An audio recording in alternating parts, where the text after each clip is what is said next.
بسم اللہ الرحمن الرحیم۔ شروع اللہ کے نام سے جو بڑا مہربان نہایت رحم والا ہے۔ او کالذی مر علی قریۃ،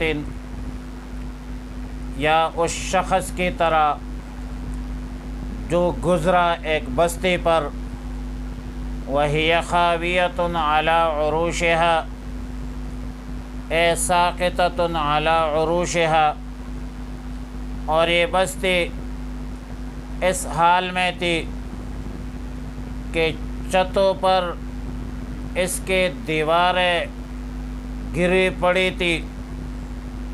قال انا یحیی ہذہ اللہ بعد موتہا، کہنے لگا اللہ کیسے زندہ کرے گا اس بستی کو اس کے موت کے بعد۔ فاماتہ اللہ 100 عام ثم بعث، پس اللہ نے اس کو 100 سال تک مردہ رکھا۔ ثم بعث، پھر اسے اٹھایا۔ قال کم لبثت، اس سے سوال ہوا کہ کتنا عرصہ ٹھہرا رہا؟ جواب دیا قال لبثت یوما او بعد یوم، اس نے کہا کہ ایک دن یا ایک دن سے کم ٹھہرا ہوں۔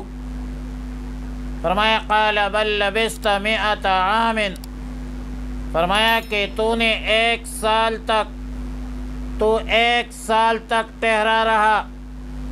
کم لبثت بل مکثت، فانظر الی طعامک و شرابک لم یتسنہ، پس تو دیکھ لے اپنے کھانے اور پینے کی چیز کو کہ وہ سڑی گلی نہیں ہے، یعنی خراب نہیں ہوئی ہے۔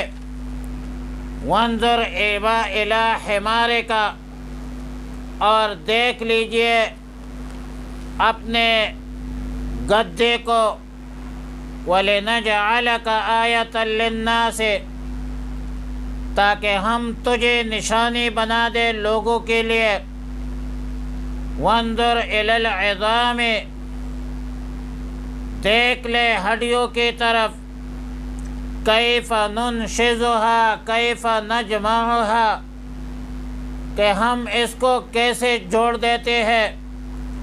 ثم نکسوها لحما، پھر ان پر گوشت کیسے پہنا دیتے ہیں۔ فلما تبین له، جب ان پر سب کچھ ظاہر ہوا، فرمایا قال اعلم ان اللہ علی کل شیء قدیر، تو کہنے لگا میں جانتا ہوں کہ بے شک اللہ رب العالمین ہر چیز پر قادر ہے۔ بنیادی طور پر آیات مذکورہ میں حیات بعد الموت یا بعث بعد الموت، آخرت کی زندگی کا تذکرہ ہے۔ دنیا کی زندگی فانی ہے اور آخرت کی زندگی باقی ہے۔ دنیا کی زندگی ختم ہونے والی ہے اور آخرت کی زندگی نہ ختم ہونے والی زندگی ہے۔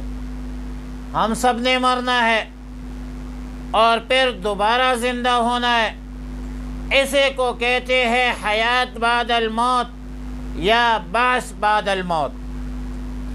بعث بعد الموت کے منکرین اکثر اس طرح کے سوالات کرتے ہیں کہ انسان مرنے کے بعد مٹی ہو جاتا ہے، پھر مٹی کہے ہوا کے ساتھ اڑ جاتی ہے، پھر کہتے ہیں کہ کئی پانی کے ساتھ بہہ جاتی ہے۔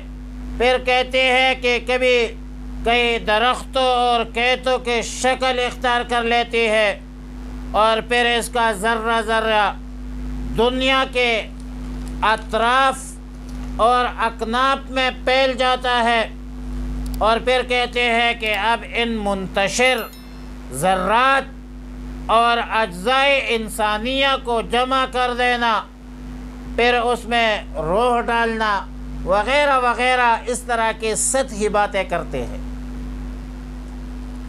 لیکن یہ سب باتیں سطحی ذہن کے لوگ کرتے ہیں، جو اپنی قوت اور انسانی طاقت کو اللہ کے قدرت اور طاقت پر قیاس کرتے ہیں۔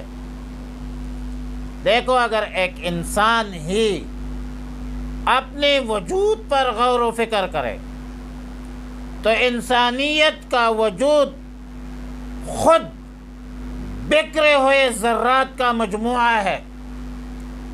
انسانیت کی تخلیق جن والدین کے ذریعے سے ہوا کرتی ہے، جن غذاؤں سے انسان کا خون بنتا ہے، اور وہ بھی تو دنیا کے مختلف علاقوں سے جمع ہوتے ہیں۔ پھر پیدائش کے بعد جن غذا سے نشوونما کی ضرورت ہوتی ہے، نشوونما میں جن غذا کی ضرورت ہوتی ہے، جس سے خون اور پوست بنتا ہے، وہ بھی تو دنیا کے مختلف ذرات سے بنی ہوئی ہوتی ہے۔ بلکہ جو دودھ استعمال کرتے ہو، آخر وہ دودھ بھی تو کسی گائے، بھینس، بکرے کے اجزاء ہوتے ہیں، اور یہ اجزاء اور دودھ گھاس کھانے کے بعد پیدا ہوتے ہیں۔ جو گھاس جانوروں نے کھایا ہے اور پتہ نہیں کہاں کہاں سے کھایا ہے، تو یہ ساری غذائیں، دوائیں جو ایک انسان کے بدن کا جز بنتا ہے، پتہ نہیں دنیا کے کس کس کونے سے اللہ تعالیٰ نے اپنے قدرت کاملہ اور مستحکم نظام کے ذریعے سے ایک انسان کے بدن میں جمع فرماتے ہیں۔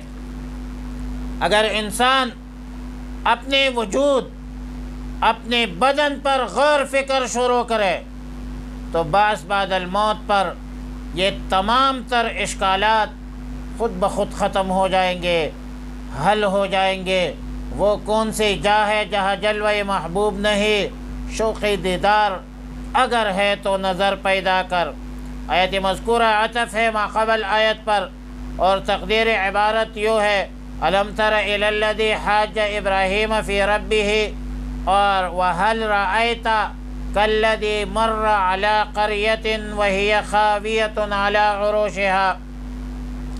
سیدنا حضرت علی المرتضی کرم اللہ وجہہ، سیدنا عبداللہ ابن عباس رضی اللہ تعالیٰ عنہ، سیدنا عبداللہ ابن سلام رضی اللہ تعالیٰ عنہ، حضرت قتادہ اور حضرت عکرمہ رحمہم اللہ تعالیٰ کا قول ہے کہ آیت مذکورہ میں جس شخصیت کا ذکر ہے، اس کا نام عزیر ابن شرخیہ ہے، اور عند البعض ارمیہ ابن خلقیہ ہے۔ بہرحال شخصیت کوئی بھی ہو، لیکن قرآن کریم نے موت کے بعد زندہ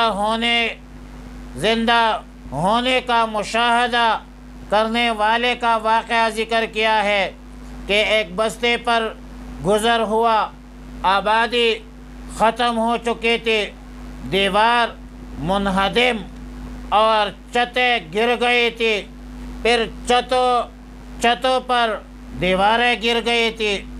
حضرت عزیر علیہ السلام نے بستے کا جب یہ حال دیکھا تو تعجب سے یہ لفظ بولا کہ اس بستے کو اس کے موت کے بعد کیسے زندہ فرمائیں گے۔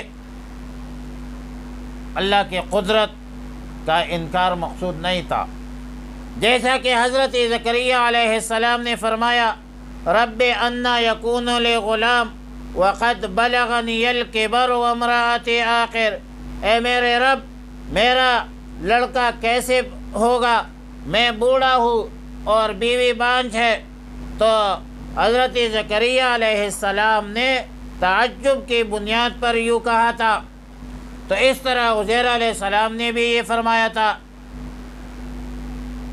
اس میں بھی تعجب ہے اور کیفیت سوال کا ہے۔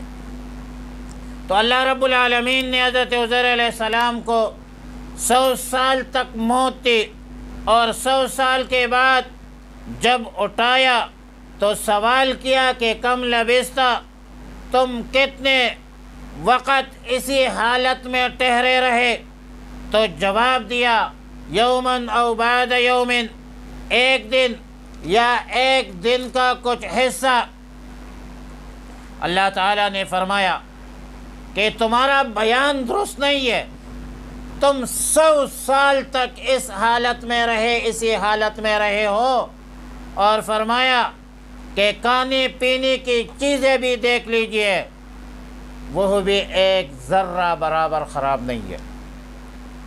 اور جس طرح یہ کھانا اپنی حالت میں، اپنی حالت پر 100 سال تک باقی رہ گیا تھا، اس طرح بغیر روح کے تیرا جسم بھی صحیح سالم تر و تازہ رہا ہے۔ پھر اللہ رب العالمین نے ان کے سامنے ان کے مردہ گدھے کو زندہ کر کے دکھایا، اور گدھے کی ہڈیاں پڑی ہوئی تھی۔ اللہ تعالیٰ نے فرمایا کہ دیکھو ہم ان کو کس طرح ترکیب دیتے ہیں، کس طریقے سے تخلیق کرتے ہیں۔ پھر ان پر گوشت چڑھایا، اور یہ سب مشاہدہ کر رہے تھے حضرت عزیر علیہ السلام، سب کچھ عزیر علیہ السلام کے آنکھوں کے سامنے سب کچھ ہو رہا تھا۔ وَلِنَجْعَلَكَ آیَةً لِلنَّاسِ، یہ محذوف پر عطف ہے، اور تقدیر عبارت یہ ہے اے فعلنا ذالک لنجعلک آیۃ للناس، ہم نے تمہیں مردہ کر کے زندہ کیا تاکہ تمہاری ذات لوگوں کے لیے نشانی بنا دے، اور موت کے بعد دوبارہ زندہ ہونے پر کامل و مکمل یقین ہو جائے۔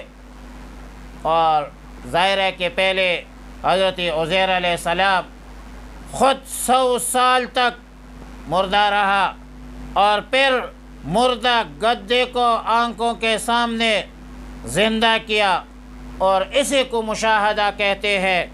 لیس الخبر کالمعائنہ، شنیدہ کی بود مانند دیدہ، ترا دیدم و یوسف را شنیدہ۔